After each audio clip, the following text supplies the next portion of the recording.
Sigue nevando en el Pirineo, sigue habiendo temporal y el puerto de Somport está cerrado al tráfico en la zona francesa por riesgo de desprendimientos. También está suspendido el Canfranero entre Zaragoza y Jaca por nieve, después de que el martes quedaran atrapados 58 pasajeros. Hoy muchos se preguntan si esto se podría haber evitado.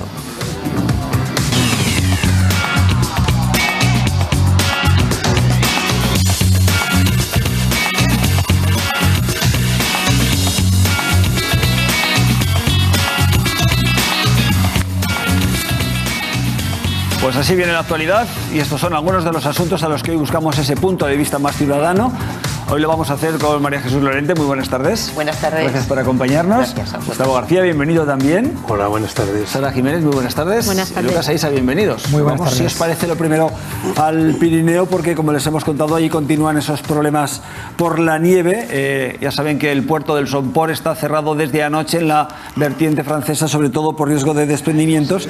Y también está suspendida la línea ferroviaria entre Jaca y Canfranc por nieve. Es la vía en la que, como están viendo, este pasado martes quedaron atrapados 58 pasajeros que no pudieron ni siquiera salir de la estación de Canfranc por toda la nieve acumulada en las vías. Hoy, 2 días después, mucha gente se pregunta, muchos de los usuarios y conocedores del tren se preguntan si esto se podría haber evitado. Pues vamos a saludar a una de las personas que más sabe de trenes y más sabe del Canfranc. En concreto es Luis Granel, es el representante de CREFCO, de la Coordinadora para la Reapertura del Canfranc, Canfranc-Olorón. Luis, muy buenas tardes.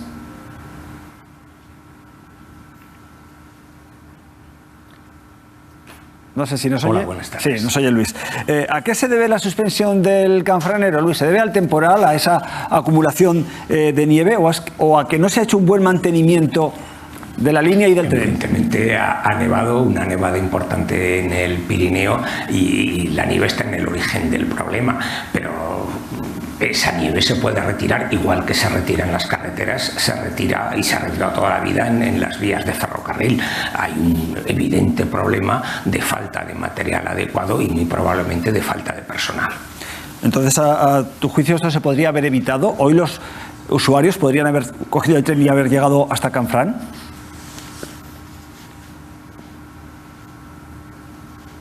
Sí, sin duda. Como se ha evitado, el Canfranc se inauguró en 1928 y ya desde entonces ha habido problemas de nieve en invierno en la línea, tanto en la parte española como en la francesa. Y siempre la línea tenía una dotación, en su momento incluso de locomotoras de vapor provistas de cuñas que se conservan curiosamente en la estación de Canfranc, en la parte donde está el material histórico, para limpiar las vías en caso de nevada. Con posterioridad hubo una máquina diésel quitanieves que lanzaba la nieve lejos de la vía. Esa locomotora funcionó durante varios años, ahora lleva mucho tiempo, muchos años ya estropeada, almacenada en un cocherón de la estación de Jaca e inútil, y ha sido sustituida por un medio menos eficaz, como es una locomotora provista de cuñas en los testeros para limpiar la nieve. Pero incluso, curiosamente, las locomotoras para este cometido se llevaban una cuña en cada lado, porque una locomotora no puede dar vueltas sobre la vía como un camión quitanieves la da en una carretera. Entonces, no sabemos por qué, pero este año la locomotora que se ha utilizado en Canfranc para quitar la nieve solo lleva una cuña, lo cual le resta pues casi el 50% de su operatividad. Y ya el colmo es que el día 29, cuando se produjo el incidente del tren que quedó atascado a la salida de la estación de Canfranc, esa locomotora quitanieves estaba en Jaca, pero no había nadie que la hiciera funcionar, y ahí vino el problema. Claro. Oye, Luis, ayer iban 5 personas en el Canfranero. ¿Qué se puede decir a aquellos que dicen que un tren con 5 pasajeros no es un tren rentable? Sí, se nos arrancaron. Bueno, pues en primer lugar que no todos los servicios de transporte son rentables. El transporte público de Zaragoza exige que el ayuntamiento dedique una buena porción de millones al año porque si se fuera a pagar con lo que pagamos los usuarios de ese transporte público, no se cubriría. Esa es la función social. De hecho, los 2 trenes que ahora llegan diariamente a Canfranc están declarados por el Ministerio de Fomento obligación de servicio público, y ese es el cometido. Otra cuestión es por qué va tan poca gente en el tren de Canfranc. Pues claro, si uno va en un, ya no digo en un automóvil privado, si uno va en transporte colectivo por carretera de Zaragoza a Jaca, el autobús le tarda 2 horas y media. Si va en tren, le cuesta casi 3 horas y media. De hecho, el viaje hasta Canfranc es casi 4 horas de viaje. Entonces, lógicamente, ahí se han perdido muchos viajeros por el mal servicio que da el ferrocarril. Y luego la otra razón que es obvia, y es que es una línea que nace con vocación internacional, pero el lado francés lleva cerrado desde 1970. Esa parte se ha perdido. Es decir, que en la decisión de que el tren llegue hasta Canfranc está implícita la voluntad política de recuperar ese paso como paso ferroviario internacional. Luis, siempre es un gusto hablar contigo, que sabes tanto de trenes y también del Canfranc. Muchísimas gracias. Gracias, Luis. Muchas gracias. Gracias. Bueno, pues es el debate sobre las comunicaciones en nuestra comunidad, al que vamos y venimos muchas veces, y bueno, con situaciones como las que está viviendo el canfranero. Gustavo. Sí, yo después de oír a Luis poco más hay que añadir, porque realmente las cosas que nos preguntamos algunos, él las tiene bastante claras. Claro, uno se pregunta, hace años no había los adelantos que tenemos hoy, sin embargo esas máquinas de vapor circulaban. Claro, porque había más mantenimiento, había máquinas que limpiaban la vía, había personal al cargo de esas máquinas. Si no lo hay, pues puede pasar lo que pase con una nevada mediana, no es de las catastróficas, ha sido potente pero tampoco catastrófica. Si eso pasa así, pues cuando hay una nevada todavía más grande será peor. Y luego a mí de las reflexiones que ha hecho sí que hay una que me parece, bueno, todas han sido muy sensatas y yo creo que han explicado muy bien lo que ocurre, pero claro, van pocos viajeros, 5 viajeros, claro, porque es como es el tren. No. Si fuera de otra manera y diera otros servicios, sin duda ninguna iría mucha más gente. Anda, que no lo hemos usado, gente para subir al monte, no lo hemos usado, disfrutado, que es otro nivel todavía. Ese tren, además, yo creo que son trenes con encanto, es decir, que aparte del hecho mismo de viajar y ir a Canfranc y ir a esas zonas tan bonitas de Aragón, el hecho mismo de ir en tren y en un tren amable sería un atractivo añadido. Además, el canfranero, que es como una especie de parte de la identidad aragonesa, ¿no? Es algo que forma, más allá de la comunicación y de la infraestructura, es como algo muy nuestro, es como nos representa, ¿no? De alguna manera, es la tenacidad del aragonés. 3 semanas, ¿no?, que se hizo un documental fantástico que fue el trayecto en el canfranero, donde está el conductor, ¿no?, el factor de la máquina. Bueno, pues fue uno de los programas más vistos y tuvo repercusión a nivel nacional. Yo creo que quien monta en el canfranero no pide prisa, porque ya sabe a lo que va y dónde va y qué medio está utilizando.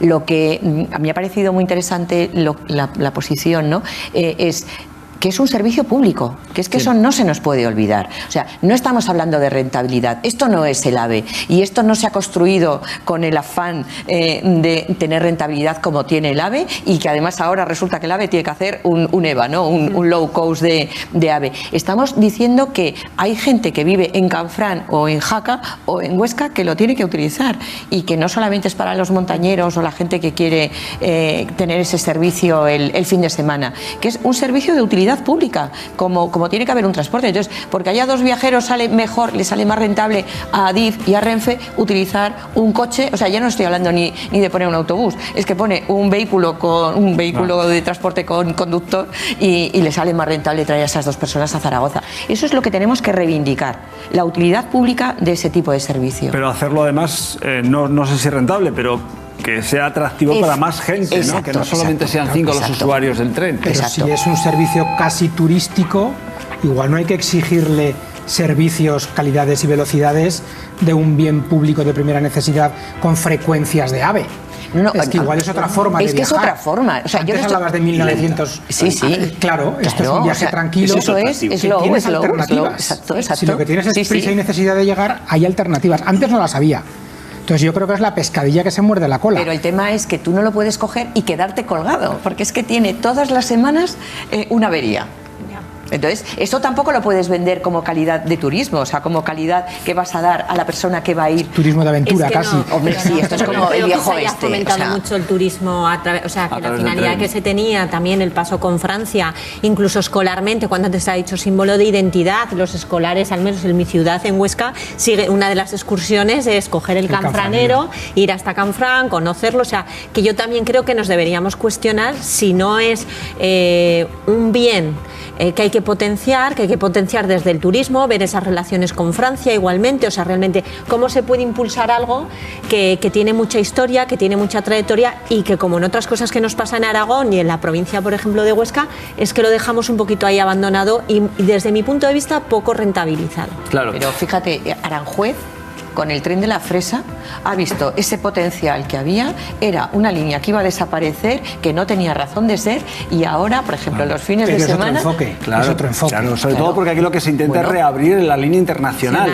y que sea paso de pasajeros a Francia.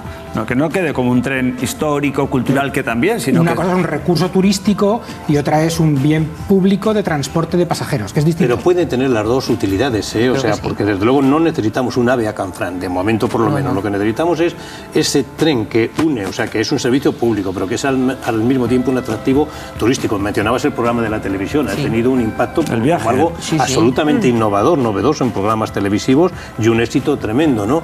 Es que tiene un atractivo muy grande, es que yo creo que son tantas las utilidades del Canfrán, pero del canfranero en concreto, aparte de la sentimental, que todos tenemos nuestras historias con el canfranero, pero aparte de eso, yo es que creo que en Aragón hay temas que se enquistan, no sé por qué se enquistan, y el canfranero es recurrente, hablamos continuamente, todos decimos lo mismo, estamos de acuerdo y ahí está, no sale, como otros de los temas que has anunciado que vamos a hablar, que es lo de la limpieza del Ebro. Eso te iba a decir, vamos a ese otro tema, el tema de la limpieza del Ebro. Bueno, porque mientras todo esto pasa en el Pirineo y sigue nevando, el río Ebro sigue manteniendo unos caudales bastante altos. De hecho,